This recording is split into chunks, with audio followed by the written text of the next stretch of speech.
اگر ان کے پاس کوئی ایشو ہے، کوئی بات ہے سامنے لائے، ایجنڈا دیں، اس پہ ہم بات کر سکتے ہیں۔ اگر کوئی ایشو نہیں ہے اور خالی وہ یہ چاہتے ہیں کہ ملک میں ہنگامے ہوں اور ملک کے حالات خراب ہوں، تو وہ تو نہیں ہونے دیں گے۔ تو ہم تو بات کرنے کو ہمیشہ تیار ہے، جمہوری ملک ہے۔ اور مولانا صاحب کو اور سب کو میں نے ریکویسٹ کی ہے کہ یہ آپ بات سے تو بھاگنے سے کوئی فائدہ نہیں ہے، اور ہم پٹھان لوگ ہیں، ہم جرگوں میں بیٹھتے ہیں، تو انشاءاللہ بات ہوگی ضرور۔ اس حکومت کو ڈسلاج کرنے کے لیے آپ کو احتجاج کرنا پڑے گا، اور کوئی ہمیں یہاں آنے نہیں دے گا، نہ کوئی آ کے ہمیں اسلام آباد میں بیٹھنے دے گا، جب تک اسلام آباد پہنچتے پہنچتے آپ کے سارے لوگ گرفتار کیے جائیں گے اور ملک میں ایک ایجیٹیشن کی ماحول شروع ہو جائے گی۔ اس بات پہ بالکل کلیئر ہے کہ ہم حکومت کے ساتھ کوئی مذاکرات نہیں کریں گے۔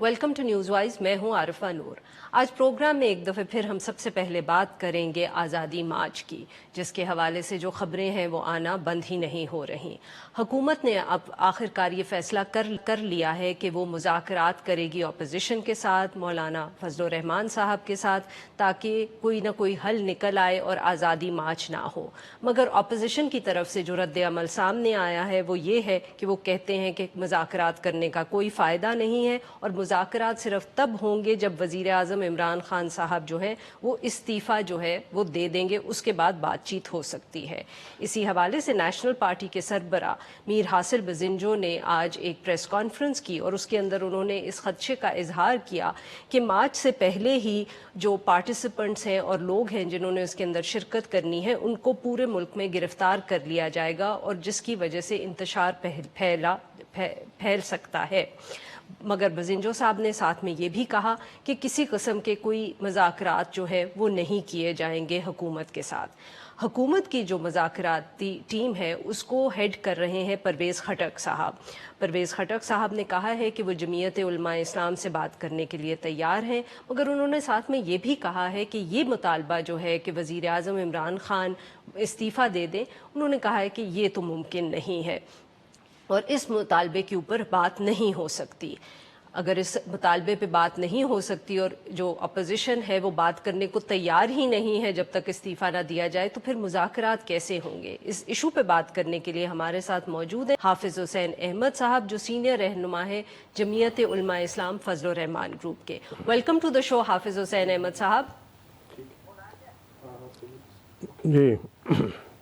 جی سر، تو سب سے پہلے تو یہ بتائیں کہ اگر آپ اور باقی ساری اپوزیشن کی جو جماعتیں ہیں وہ یہ کہتی ہیں کہ ہم مذاکرات تب کریں گے جب وزیر اعظم صاحب استعفیٰ دے دیں، اور پاکستان تحریک انصاف کی حکومت یہ کہتی ہے کہ استعفیٰ نہیں دیا جائے گا، اس کے علاوہ بات کرنی ہے تو ہوگی، تو پھر یہ کس طرح کے مذاکرات ہوں گے؟ بسم اللہ الرحمن الرحیم۔ عارفہ صاحبہ، اصل جو معاملہ ہے وہ 25 جولائی کے انتخابات کے بعد سے شروع ہوا ہے، جب جلو انتخابات کے ذریعے جناب عمران خان صاحب اور ان کی پارٹی کو برسر اقتدار لایا گیا۔ اس کے دوسرے تیسرے دن اب تک نتائج بھی صحیح ہمیں نہیں مل رہے تھے، تو ہماری قیادت نے، خصوصاً مولانا فضل الرحمان صاحب اور اپوزیشن نے، ان تمام تر انتخابات کو یکسر مسترد کر دیا تھا۔ اس کے بعد ہم نے کوشش کی کہ اپوزیشن کو ساتھ ملا کر اس اسمبلی میں ہی نہ جایا جائے، لیکن ہمیں کہا گیا کہ نہیں، کوئی کمیٹی بنائی جائے گی، کوئی کمیشن ہوگا، اور جمہوریت کے حوالے سے ہم نے اپنے اپوزیشن کے رہنماؤں کی اس بات پر ان کا ساتھ دیا۔ آج جو صورتحال یہ ہے کہ اس کے بعد جمعیت علماء اسلام نے 15 ملین مارچ کیے، اور ہمارا یہ مطالبہ تھا، اور ہر جگہ ہم نے یہ کہا کہ ہم اس کے لیے احتجاج کریں گے، اور آزادی مارچ کا اعلان کیا۔ کوئٹہ کے جلسہ میں ہم نے اگست کے مہینے میں یہ اعلان کیا، لیکن اس وقت تک یہ ہوش میں نہیں تھے۔ اس کے بعد مسئلہ چلتا گیا، اور یہ جو آپ فرما رہی ہیں کہ ابھی انہوں نے کمیٹی بنائی، انہوں نے ایک کمیٹی پہلے بنائی، اور نور الحق قادری صاحب جو مذہبی امور کے وزیر ہیں، ان کی سربراہی میں جس میں سینیٹر اعظم سواتی صاحب اور جناب پرویز خٹک صاحب بھی تھے، اور جب میں نے مجھے انہوں نے مجدہ سنایا کہ جناب کمیٹی بن گئی ہے، تو میں نے کہا کہ آپ تو پورے مذہبی امور کے پورے وزیر کو مجسم کو جو ہے مذہب کو استعمال کر رہے ہیں۔ تو وہ کمیٹی گئی، انہوں نے پھر یو ٹرن لیا۔ اب جو بات صورتحال یہ ہے کہ اس وقت بھی یہ سنجیدہ نہیں ہے۔ اس وقت جب میں یہاں بیٹھا ہوا ہوں، آپ دیکھیے کہ اس وقت عمران خان صاحب کیا زبان استعمال کر رہے ہیں اپوزیشن کے قائدین کے لیے، مولانا فضل الرحمان صاحب کے لیے، اور وہ ان کے ڈی این اے میں یہ نہیں ہے کہ وہ کسی سے سیاسی بات کر سکے، مذاکرات کر سکے۔ ابھی تک الیکشن کمیشن کے حوالے سے معاملہ اس لیے لٹکا ہوا ہے کہ وہ آپ کی بات کاٹ رہی ہوں، تو کیا اس کا ہم یہ مطلب سمجھیں کہ پرویز خٹک صاحب نے ابھی تک آپ لوگوں کو اپروچ ہی نہیں کیا، آپ لوگوں سے کوئی کمیونیکیشن کا چینل کھولا ہی نہیں؟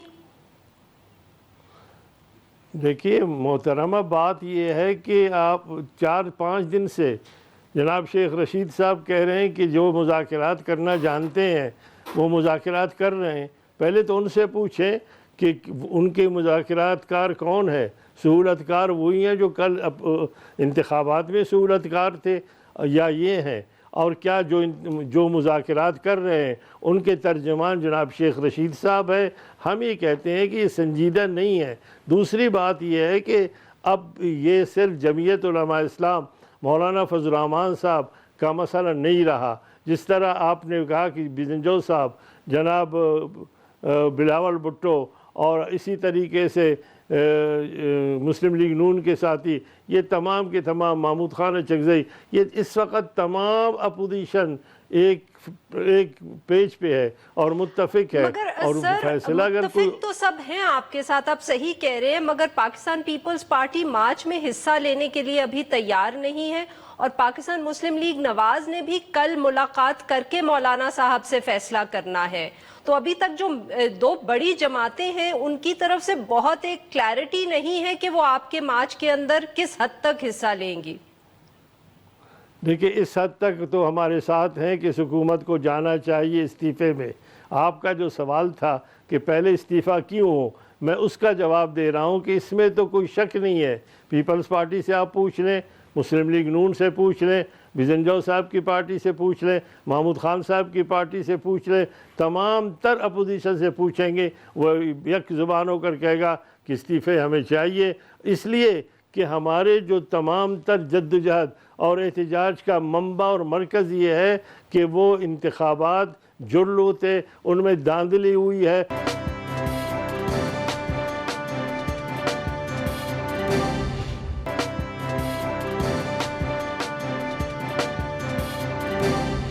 تھیوریٹکلی اگر عمران خان صاحب استعفیٰ دے دیں مگر اسمبلیاں وہیں رہیں اور وہ کسی اور کو وزیر اعظم بنا دیں، تو کیا آپ پھر نیگوسیشنز کرنے کو تیار ہو جائیں گے، یا آپ کو فریش الیکشنز چاہیے؟ کیونکہ وزیر اعظم کے استعفے میں اور فریش الیکشنز میں تو فرق ہے۔ دیکھیے آپ ابھی آپ کے چینل پہ میں سارا کا سارا اپوزیشن کی جو ہے نا صورتحال پروگرام تو میں نہیں بتا سکتا۔ پہلے تو استعفیٰ دے دے، پھر اگر کوئی بات چیت ہوتی ہے، ظاہر ہے کہ دنیا میں بات چیت تو ہوگی کہ انتخابات کب ہوں گے، کیسے ہوں گے، آل پارٹیز کانفرنس ہو سکتی ہے، یہ تمام چیزیں ممکن ہے، لیکن پہلی شرط یہی ہے کہ وہ مستعفی ہوں گے، تب کہیں جا کر بات آگے بڑھ سکے گی۔ پر سر وہی بات، میں پھر سے وہی سوال دہراؤں گی کہ عمران خان کے استعفے آنے سے فریش الیکشنز کا تو کوئی تعلق نہیں بنتا نا، یہ 2 مختلف چیزیں ہیں۔ دیکھیں میں یہی کہہ رہا ہوں کہ عمران خان کو لانے والوں نے تو عمران خان کو لایا ہے نا، الیکشن سر کے یہ لانے والے ذریعے کیا آپ سے بات کر رہے ہیں؟ جیسے شیخ رشید صاحب جو ہیں وہ ہنٹ کر رہے تھے اور آپ نے بھی، تو آپ ذرا دیکھیں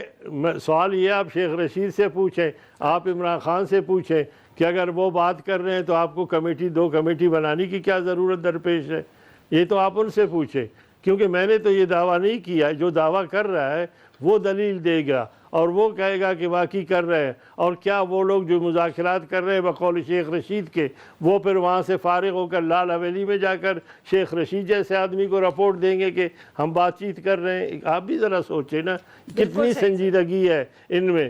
ایک وزیر کچھ کہتا ہے، دوسرا کچھ کہتا ہے، اور وزیر اعظم صاحب ابھی گالیاں دے رہے ہیں، اور اس طریقے سے وہ ماحول کو خراب کرنا چاہتے ہیں، وہ ایک سکور کرنا چاہتے ہیں کہ جناب ہم نے مذاکرات کی بات کی ہے۔ ابھی مجھے اطلاع ملی ہے، انہوں نے یہ کہہ دیا کہ مولانا یہ پہلی حکومت ہے کہ ڈیزل کے بغیر چل رہی ہے۔ میں نے کہا کہ ٹھیک ہے، اللہ کرے کہ ایسے بزنجو صاحب نے بات کی ہے کہ بہت خدشہ ہے اپوزیشن کے جو لوگ ہیں ان کو اریسٹ کر لیا جائے گا آزادی مارچ کی تاریخ سے پہلے، کیا آپ کی جماعت میں بھی یہ خدشہ ہے؟ آپ کو کوئی اس طرح کی انڈیکیشن ملی ہے کہ مولانا فضل الرحمان صاحب یا اور سینئر رہنما ان کو گرفتار کر لیا جائے گا؟ دیکھیے بی بی، ہمارے تو لوگوں کی گرفتاریاں ہو گئی ہیں، صوبہ سرحد میں، فاٹا میں، دیگر علاقوں میں باقاعدہ طور پر ہمارے لوگوں کو ہراساں کیا جا رہا ہے، ان سے پوچھا جا رہا ہے، اور باقاعدہ طور پر سندھ میں جہاں پر پیپلز پارٹی کی حکومت ہے وہاں پر رینجرز اور دیگر فورسز جو ہے وہ ان کو ہراساں کر رہے ہیں، ان کے گھروں پہ چھاپے پڑ رہے ہیں، ان کی فہرستیں تیار ہو رہی ہیں۔ ہم ان چیزوں سے گھبرانے والے نہیں ہیں۔ جب ہم نے یہ فیصلہ کر لیا ہے تو یقیناً ان تمام تر نتائج کے لیے ہم تیار ہیں، لیکن پھر جو کرنے والے ہیں وہ بھی اپنے عواقب اور نتائج کے لیے مستقبل میں تیار اگر ہیں۔ آپ کے سینئر رہنما جو ہیں مولانا فضل الرحمان صاحب ہوں یا اور دیگر رہنما، اگر انہیں گرفتار کر لیا جائے تو پلان بی تیار ہے؟ ہمارا جی بی بھی تیار ہے، سی بھی تیار ہے، آگے بھی ہے، اور میں کہتا ہوں کہ شاید جب تک قیادت رہے گی اس وقت تک تو شاید عوام اسی انداز سے پرامن رہیں گے، لیکن اگر انہوں نے ایسی حماقت کی اور ان لوگوں کو گرفتار کیا تو پھر ظاہر ہے کہ جب یہ صورتحال ہوگی پھر ذمہ داری اس حکومت کی ہوگی جو تشدد کے حوالے سے کرے گا، اور وہ خود ابھی تازہ ترین 126 دن کی جو انہوں نے دھرنا دیا اور جو زبان استعمال کی، اور اب بھی اس منصب پر بیٹھے ہوئے وہ جو زبان استعمال کر رہے ہیں، میں نے اس کا اس لیے حوالہ دیا کہ ہم بھی ہر قسم کی بات کر سکتے ہیں، ہمارے پاس بھی بڑے معاملات ہیں ان کے، لیکن ہم وہ اخلاق سے گری ہوئی بات نہیں کر سکتے۔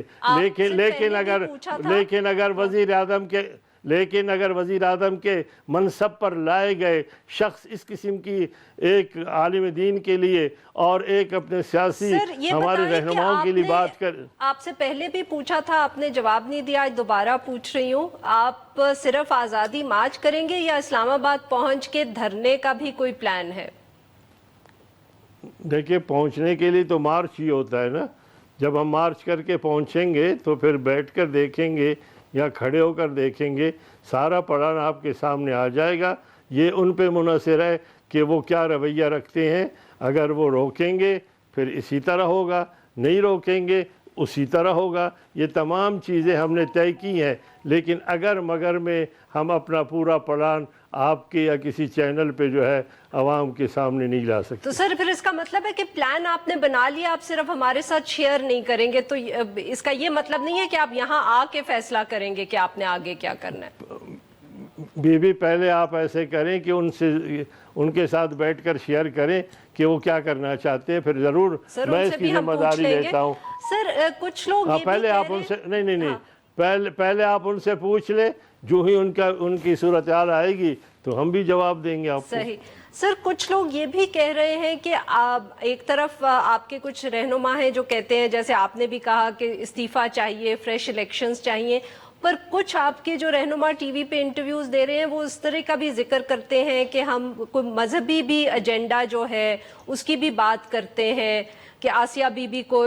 ریلیز کیا جس نے، ہم ان کے خلاف بھی یہ مارچ کریں گے، تو یہ بھی کیا آپ کے ایجنڈا اور پوائنٹس میں شامل ہے، اس طرح کے جس کو ہم کہتے ہیں ریلیجس پوائنٹس؟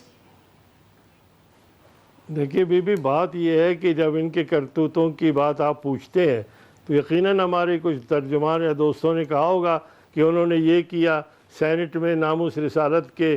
قانون میں ترمیم کا بل لے کر آ گئے۔ یقیناً وہ یہ بات کہیں گے کہ عمران خان نے اپنے پہلے واشنگٹن یاترا میں کہا کہ آسیہ کو میں نے رہا کروایا، جو بالکل غلط بیانی تھی، اور پھر اس نے یہ بھی کہا کہ جناب ذوالفقار علی بھٹو مرحوم نے جس طریقے سے ترمیم کی ہے ان سے پوچھا جائے گا کہ آخر اس کی کیا ضرورت درپیش تھی. پھر عاطف جیسے آدمی کو انہوں نے ان کی اپائنٹمنٹ کی. تو یہ چیزیں ایسی ہیں جن کے بارے میں جب پوچھا جائے گا اس کے بارے میں بات کی جائے گی, اس سے ہمیں کوئی نہیں روک سکتا. لیکن اس وقت ہم واضح کر چکے ہیں کہ ہمارے آزادی مارچ کا ایک ہی نقطہ ہے, وہ آئین کے مطابق ہے, اور وہ یہ ہے کہ جو دھاندلی جو ہوئی باقی ہیں ان کو منع نہیں کر سکتے کہ وہ اس طرح کا جو پوائنٹس ہیں ان کو سامنے نہ لائیں جب ان سے پوچھا جائے کہ یہ مارچ کس لیے ہو رہا ہے.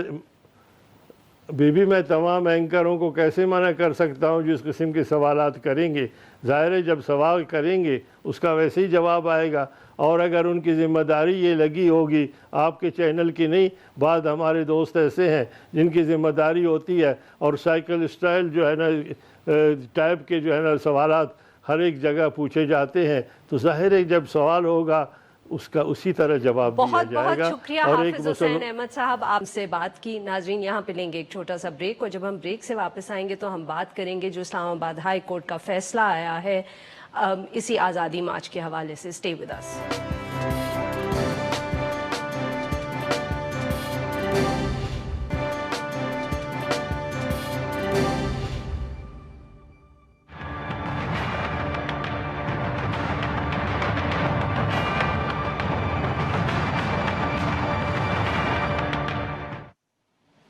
Welcome back. پروگرام کے اس حصے میں ہم ذکر کریں گے اسلام آباد ہائی کورٹ کا اور ان کا جو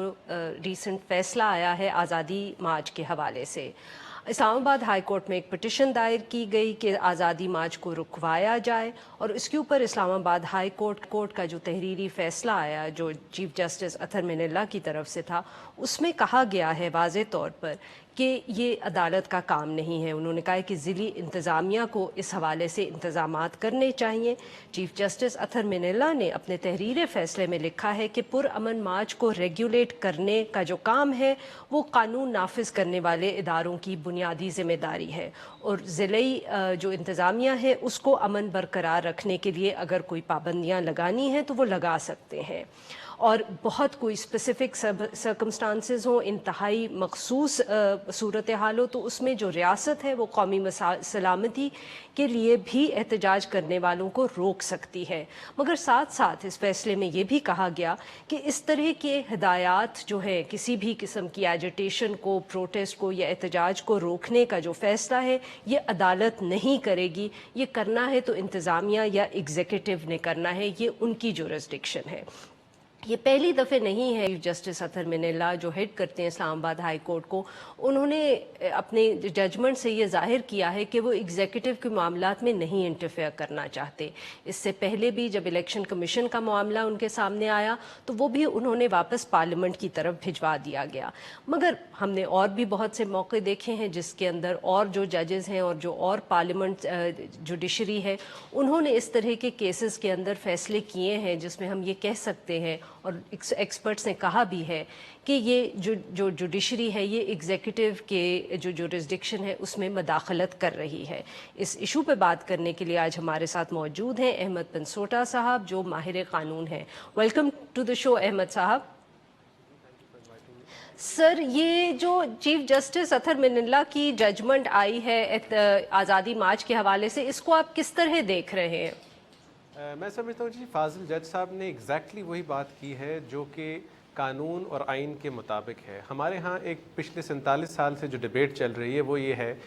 کہ سیپریشن آف پاورز جو کہ کانسٹیٹیوشنل کانسیپٹ ہے اس کی آج تک اپنی آئیڈینٹی جو ہے وہ انڈر تھریٹ ہے کہ ایگزیکٹو کی کیا پاورز ہیں, جوڈیشری کی کیا پاورز ہیں, لیجسلیچر کی کیا پاورز ہیں. سو فار دا فرسٹ ٹائم میں سمجھتا ہوں کہ ایک عدالت نے ایسا فیصلہ کیا ہے. ایک تو انہوں نے یہ کہا ہے کہ یہ آپ کا کام ہے, first of all first line of defence آپ ہیں, آپ نے یہ فیصلہ کرنا ہے کہ یہ درست ہے یا غلط ہے. جوڈیشلی ریویو کرنا اس کو, اگر if it gets to that تو ہم دیکھ لیں گے کہ آپ کا یہ جو ایکشن تھا وہ درست تھا یا غلط تھا. ساتھ ساتھ انہوں نے, ہم ایک قانون میں اس طرح استعمال کرتے ہیں جی اسٹیٹنگ دی آبویس.